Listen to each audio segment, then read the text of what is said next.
La semaine dernière, on a vu avec Manu que Dieu parlait directement à son serviteur Gédéon. Et moi, je voudrais vous emmener dans la façon dont Dieu parle aussi, c'est dans les rêves. Donc le titre de mon message, c'est « Est-ce que tu rêves encore ?» Est-ce qu'il y a des gens ici qui rêvent encore?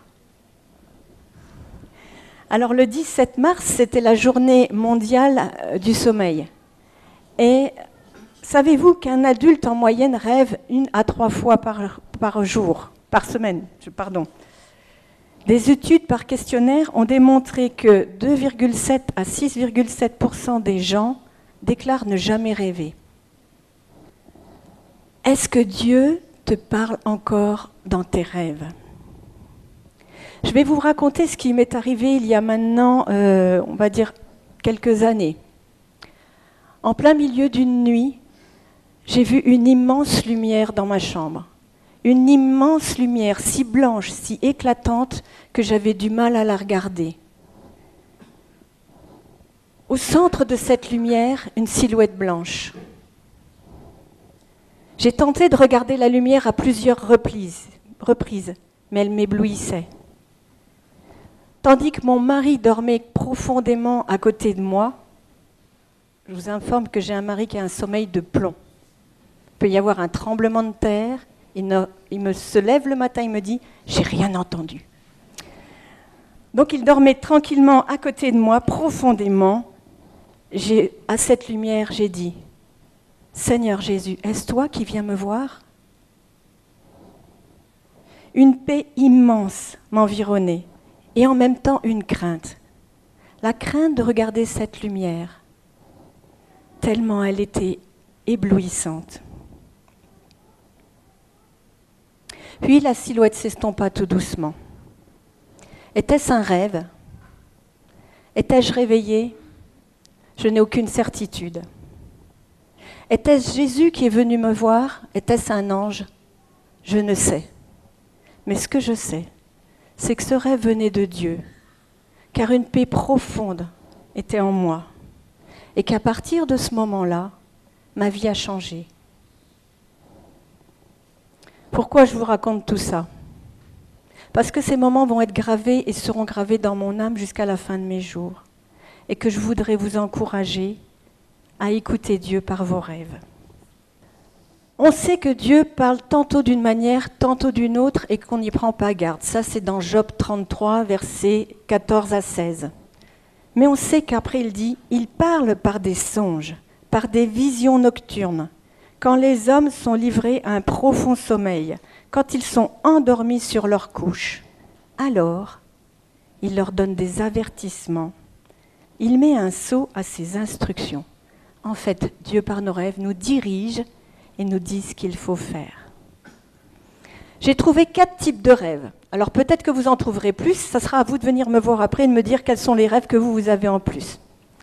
Le premier type de rêve, ce que j'appelle le rêve de pizza ou le rêve de la multitude de mes préoccupations. Soit parce qu'on a trop mangé et donc on va mal dormir, soit parce qu'on a tellement de préoccupations dans la journée que ça va en influencer nos rêves. Ecclésiaste nous le dit d'ailleurs dans le chapitre 5, verset 2. En effet, de même que les rêves naissent de la multitude des occupations, de même un flot abondance de paroles engendre des propos inconsidérés. Diapo suivante. Donc je suis tellement préoccupée par des projets, par tout ce qui me passe dans la tête par la journée, que ça en influence mes rêves. Ça en conditionne mes rêves. Alors, comment faut-il faire? Tout simplement, mettez un filtre sur ces rêves, à savoir si ça vient de Dieu ou pas. Si les jours précédents, vous avez été perturbé, préoccupé par tout un tas de choses, si les jours suivants, vous n'avez aucune confirmation de Dieu, soit par un ami, une tierce personne, soit par la parole de Dieu, alors c'est tout simplement un rêve qui vient de vos préoccupations. Diapo suivante. Le rêve de connaissance ou parole de connaissance, ça c'est un rêve de Dieu. Il vous informe de ce qui va se passer alors que vous ne pouvez pas le deviner. Soit dans votre rêve va vous apparaître des paroles, soit des images. C'est très net dans votre tête, même si vous ne savez pas ce que Dieu attend de vous. Exemple, Joseph, donc le fiancé de Marie. Joseph, son fiancé, était un homme droit et ne voulait pas la dénoncer publiquement. Il décida de rompre secrètement ses fiançailles. Comme il y pensait, un ange du Seigneur lui apparut dans un rêve et lui dit « Joseph, descendant de David, ne crains point d'épouser Marie, car c'est par l'action du Saint-Esprit qu'elle attend un enfant. Elle mettra au monde un fils, tu l'appelleras Jésus, car il sauvera son peuple de ses péchés. » Matthieu 1, 19, 21. Ce rêve est très clair dans la tête de Joseph. Il n'y a pas de doute. Soit il décide de lui obéir, soit il décide de ne pas lui obéir. Peut-être quelques-uns se souviennent du rêve que j'avais fait sur Philippe et qui était venu après témoigner ici. C'est un rêve de connaissance. C'est un rêve qui vient de Dieu. Le troisième rêve, le rêve symbolique. Dieu va utiliser ton environnement, ton quotidien, afin de te parler par des symboles. C'est souvent original, et Dieu utilisera ton quotidien. Pour moi, par exemple, c'est souvent des animaux, des chiens. On ne comprend pas forcément la signification tout de suite, mais on n'est ni apeuré, ni dans la crainte. On est dans une paix profonde. On peut être l'acteur principal ou simple spectateur.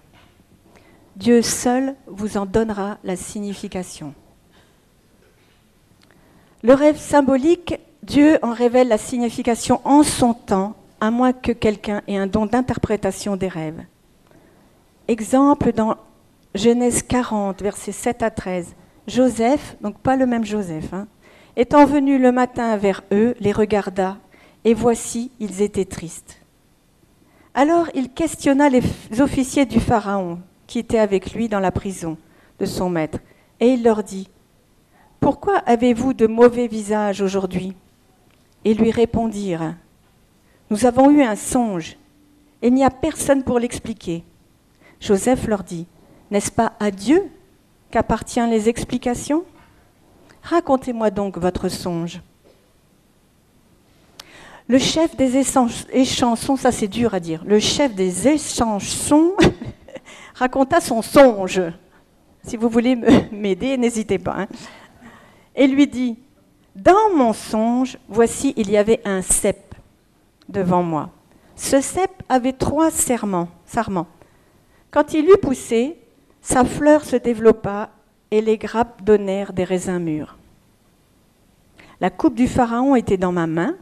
Je pris les raisins et je les pressai dans la coupe du Pharaon, et je mis la coupe dans la main de Pharaon. » Joseph lui dit, « Voici l'explication de ton rêve. Encore 3 jours, et Pharaon relèvera ta tête et te rétablira dans ta charge. Tu mettras la coupe dans la main de Pharaon, comme tu en avais l'habitude lorsque tu étais son échanson. » Donc là, on voit que Dieu parle à l'échanson directement. Il symbolise, il utilise le vin, le raisin, c'est son quotidien. L'échanson, c'est un sommelier en fait. Il veut lui dire qu'il va le rétablir dans sa fonction. L'échanson est l'acteur principal de ce rêve, donc Dieu lui parle directement. Un autre rêve, dans Acte 10, versets 9 à 16. Pierre monta sur le toit, vers la 6e heure pour prier. Il eut faim, il voulut manger. Pendant qu'on lui préparait à manger, il tomba en extase. Non, extase, ça vient du grec extasis, qui veut dire ek au dehors, donc un peu comme s'il était au-dessus de son corps. Il rêve en étant au-dessus de son corps. Il vit le ciel ouvert et un objet semblable à une grande nappe attachée par les 4 coins qui descendait et s'abaissait vers la terre. Et il s'y trouvait 4 quadrupèdes et les reptiles de la terre et les oiseaux du ciel. Et une voix lui dit, « Lève-toi, Pierre, tue et mange. » Mais Pierre dit, « Non, Seigneur, car je n'ai jamais rien mangé de souillé ni d'impur. » Pour la seconde fois, la voix se fit entendre et lui dit « Ce que Dieu a déclaré pur, ne le regarde pas comme souillé. » Là encore, on voit que Dieu parle de façon symbolique. Il veut faire comprendre à Pierre, ce n'est pas à lui de juger ce qui est bon ou pas bon. Nous savons que quelque temps plus tard, Pierre va aller voir Corneille, le centurier, et qu'il va lui comprendre que la parole est pour tous, juifs et non-juifs, et que le Saint-Esprit est pour tous, juifs et non-juifs. Le quatrième rêve, donc celui-là, je ne vous en parlerai pas trop, mais je voulais quand même l'évoquer, c'est le rêve démoniaque. Donc bien évidemment, ne vient pas de Dieu. Donc là, c'est un rêve où nous sommes effrayés, apeurés. On a beaucoup de difficultés à s'endormir. Ce sont des rêves qui peuvent être sexuels, des attaques physiques. Il y a un côté ténébreux, des sentiments mauvais qui viennent des ténèbres. Ce sont les sentiments opposés aux fruits de l'esprit. On se réveille avec ces mêmes sentiments. Ce sont des attaques de l'ennemi. Il faut refuser ces rêves au nom de Jésus. Déjà, dans la Bible, de nombreuses fois, Dieu a parlé par des rêves, pour avertir, pour diriger ses enfants. Et Dieu veut encore nous parler par des rêves. Certes, mais vous allez dire comment? On ne conditionne pas nos rêves. Tout simplement demander à Dieu de vous donner des rêves, par une simple prière, comme Samuel l'a fait. Seigneur, parle-moi dans mon sommeil, ton serviteur écoute. Et si vous vous réveillez au moment du rêve, notez tout ce que vous avez rêvé, tout de suite, sans réfléchir, sans essayer d'interpréter le rêve. Si vous êtes acteur ou spectateur, notez ce que vous avez rêvé. Par exemple, si vous êtes dans une maison, la maison représente en général soi-même. Donc si vous êtes dans la salle de bain, dans la chambre, c'est votre intimité qui est touchée. Si vous êtes dans la cuisine, c'est la relation. Voilà, il y a plein de domaines. La chambre, c'est vraiment l'intimité de la personne. Le grenier, c'est le passé de la personne. Il y a des symboles comme ça qui sont assez flagrants. Notez les émotions clés. Est-ce que vous êtes en paix? Est-ce que vous êtes apeuré? Notez les détails clés. Est-ce que vous voyez des couleurs? Est-ce que vous voyez des chiffres? Notez tout ce qui vous vient dans ce rêve. Et ensuite, vous demanderez à Dieu d'interpréter ce rêve. Seigneur, donne-moi la signification de ce rêve.